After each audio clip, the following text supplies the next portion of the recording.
New Balance has brought back another Y2K runner that has the potential to be another sneaker staple. Today we have the New Balance 740. These come in at £100. These days it is very, very hard to find a good pair of sneakers that come in at £100. So today we're going to have a look and see whether these are a good deal or not. If you are new here, welcome to my channel. My name is Olivia and I've got a lot of sneaker reviews. So if that is something you're interested in, don't forget to subscribe. I picked the 740s up in the colorway black metallic, which is pretty much an all black pair with metallic hints.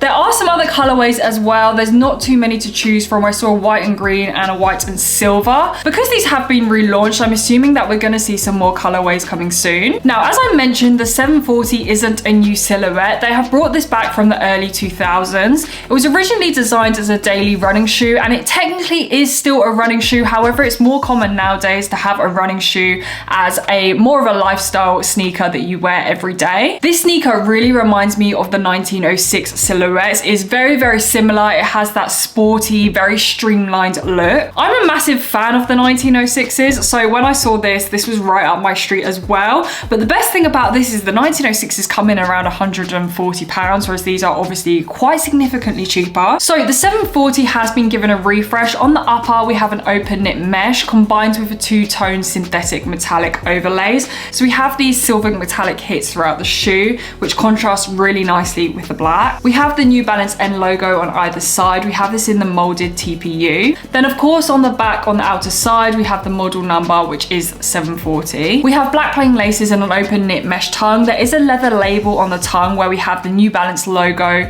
on this reflective, again, metallic silver, and a 740. This is quite a different look to some of their other models on the tongue. It's definitely a more sportier look. Towards the back of the shoe, we have the overlays meeting to give a nice finish, and we have a very, very small New Balance logo. Inside, we have an all black sock lining and the New Balance running logo in the metallic silver.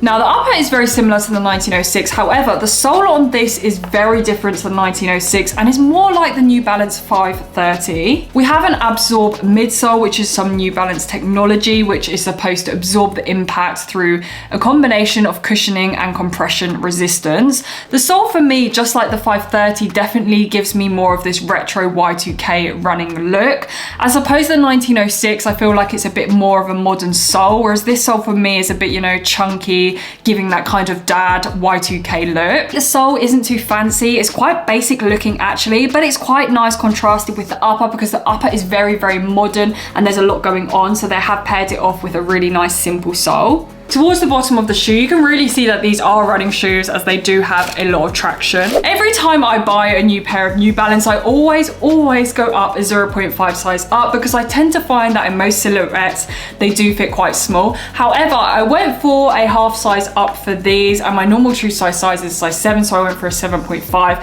and they're actually a little bit too big. So I would definitely recommend going true to size. I think if I got my normal size, they would fit absolutely perfectly. Now, in terms of comfortability, it kind of does depend what you are going to be wearing these for. As a kind of general opinion, general overview, they have very decent comfortability. These were designed as running shoes, so if you are thinking about maybe wearing them for running, I definitely think that there are so many more comfortable running shoes out there. However, if you're using this for a kind of like a gym shoe, maybe the occasional run, then definitely. But you've also got to think these are £100. Most running shoes definitely go over £150. I personally wouldn't use these specifically for running shoes. For me, these are definitely a kind of everyday lifestyle shoe. I absolutely love the sportiness look about them. And you know, when you go for an all black pair, this is a silhouette that you can pretty much wear with absolutely anything. I'm definitely going to be keeping my eyes out for other colorways in these because I think that these are such a steal for £100 as well. I was even looking the other day and I actually saw some discounted, so they were about £70, which I think is just ridiculous for a really good looking shoe. As I said, £70 is quite cheap these days for an actual sneaker. Overall, this is a good deal. Let me know what you guys think in the comments below. Also, let me know if you have any recommendations of a good looking sneaker that is around the 100 mark as well. As I said, these days it is really hard to find, so I'll be really interested to see if any of you guys have any recommendations. Thank you guys so much for watching today's video. If you haven't already, don't forget to subscribe and I'll see you guys on my next one.